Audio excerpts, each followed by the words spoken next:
Christ, today we continue to celebrate the elevation of the Holy Cross, life-giving Holy Cross. We had liturgy yesterday morning, and for those of you that were there, you've already heard this. I have more to read after, or the sermon also to read after this, but this is what I read yesterday, and it describes a little bit about the commemoration of the precious cross of Christ, how it was found, and some of the meaning behind it, how some of those instances that are within the story are relevant and still practiced today within the liturgy. So on this day we commemorate the precious cross of Christ, the finding of the cross on Golgotha. While in the Holy Land, the Empress Helena learned that the Holy Cross was buried underneath the temple of a pagan goddess, Venus, built on Golgotha. So the Empress Helena, if you look in the icon, you look at the icon and you see the cross, because that's in the middle of the icon on the top. And on to the left, there is a princess, and you can see her as a halo above her. That's Princess, the Empress Helena. It was buried underneath the temple of a pagan god Venus built on Golgotha. She demanded that it be torn down and the cross be excavated. The search turned up 3 crosses on that spot where the crosses were discovered. Saint Helena has found a flower of rare beauty and fragrance, which has been named Basilio or basil, meaning the flower of royalty. So today it's traditional in some churches. If you look, it depends on which church you go to and the traditions of the church. But in many of the traditions of the Ethiopian church, we also hand out basil. We have basil decorating the tray along with the flowers. So we had fresh basil yesterday. It's a little wilted today. We have a little bit of fresh basil left. So that's how basil is associated with it. Underneath the basil of the cross of Christ was found, but with it 2 other crosses. Those used to crucify the 2 thieves on either side of Christ. The sign on the inscription, Jesus of Nazareth, the King of Jews, also laying among the 3 crosses. In order to determine which one was the true cross, a sick woman was told to kiss each of the 3 crosses. The woman kissed the first cross with no result. She kissed the second cross, and again nothing happened. However, when the ailing woman kissed the true cross, she was immediately made well. It also happened that a funeral procession was passing by, and so the body of the dead man was placed on each of the crosses. And when it was placed on the true cross, the dead man came to life. Thus the name life-giving cross, which gives life not only to God of man, but to each person who believes in the sacrifice of Christ on the cross and all glorious 3-day resurrection. When the true cross was identified, it was lifted on high for all the people to see, who then continuously sang Kyrie eleison, or Lord have mercy, a practice which is still enacted at current celebrations of this feast. So during the procession, and when we go around the table, we say Lord have mercy continuously throughout that. And you can see in the icon that he's lifting the cross on high, right? And when we bring in the tray to go around in the procession, the priest holds it over his head on high. And the kissing of the cross, right, when the sick woman was kissing the cross, right, we kiss the cross, right, for reverence. Sometimes we kiss our own cross that's around our neck. We kiss icons, and it's a sense of healing, right? It's a sense of connection, it's humility to God, and it's a sense of healing of our soul and body. So there's many things within the story that we still practice today of this discovering of the life-giving cross. But today's gospel, my brothers and sisters in Christ, is Mark chapter 8. This gospel can also be found in Mark and Luke. Matthew and Luke. And it's all very similar. But it's a little hard to understand because it talks about things and, what can you do and what can't you do and what should you do, and if you even listen to the the epistle that Joe read, is it works, is it faith? And I'm sure there's been many great papers written about it, and ecumenical councils have argued, and Protestants and Catholics and everyone, the Lutherans, is it works and is it faith, right? That's a big topic of discussion when you get into theology of different religions. And the one line that sticks out to me is, what shall a man give in exchange for his soul? Right?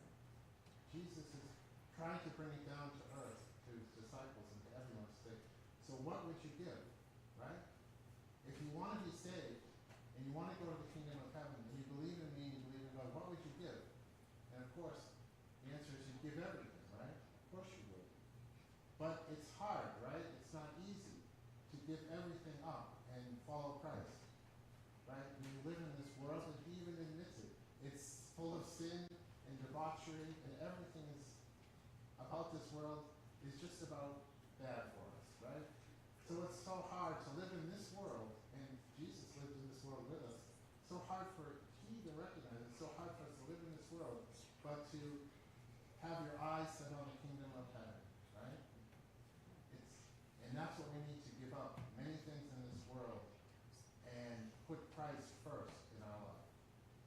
So we need to think about that in every moment of the day. We need to think about and take action on this, right? We can't just put it in our, okay, well, I went to church on Sunday, that's good, and I read my prayers, and I'll just put it right here, and now I'll go over here, and I'll post something on Facebook that this person is very unkind and is not a nice person. Well, now I'll go back to my prayers. No, that's not how it works. You don't get to trade back and forth between one and the other. It's to love everyone and love your neighbor and say your prayers, right? It's not to condemn someone and hate someone. It's to love someone. It's certainly an example from Jesus and his disciples and the saints. They didn't do anything like that. And it is hard. And it's gotten down to the point where some people, if they like something, right? We have all these things on Facebook and Instagram. If you hit the little star or the like button, or if you even agree with someone, right? Some people think if I agree with them or if I say nothing, I'm agreeing with them, and that's kind of not so good. Well, that's true, but there's not unlike it's most of them don't have like a like button. Some of them do. So we need to pray when we don't want to pray. We need to fast when we don't want to fast. We need to forgive people and ourselves when we don't want to forgive. Okay? It's very easy to say, I don't forgive this person and I won't. We have to do that in order to have our soul saved. Okay? And we have to struggle when we don't want to struggle, right? Nobody likes to take on burdens, right? Nobody wants to carry the cross of Jesus.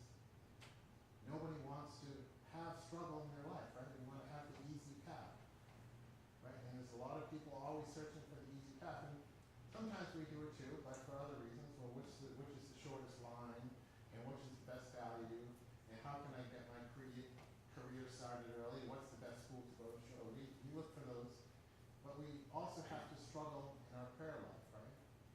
And do continuously trying to do the right thing, and it is not easy. And there are trade-offs, right? Everything has consequences. All the things that we do and we don't do. We think that they don't mean anything, but they do. I remember just came into my mind that we had Deacon here from Norwood, and he gave a sermon. I don't know if anyone was here or remembers. He gave a sermon, and it also reminded me of a movie that was out too. But when you he had like a card catalog, and when you open up the drawer, it had all the list of things that you did wrong, right? And that's one visualizations that we can use. We just want to try to minimize those, right? We know we're not perfect, and we're never going to be perfect, but we know that we have choices in life. We have trade-offs. I cannot do that thing. I don't have to do that. I don't have to be in this place where this is happening. I can avoid this. I can speak out against this. I can have Christ in my heart and forgive those people. And when we do those things, right, it doesn't mean we become prideful. It doesn't mean like, oh, see, I did it. I forgave that person. I'm better. No, that's not what we want to do. That's very easy to do, right? Well, that checks off that. Yeah, I fasted. I fasted Monday, Wednesday. Nope, didn't have that hamburger. Got that done. It's not about pride. And if we have pride upon ourselves, it needs to be confessed. It's very easy. It's hard to be humble and have humility, right? It's very difficult because most people with humble and humility in this way, in this life, are demoralized, right? Well, he's never going to make it up the ladder. He's not strong enough.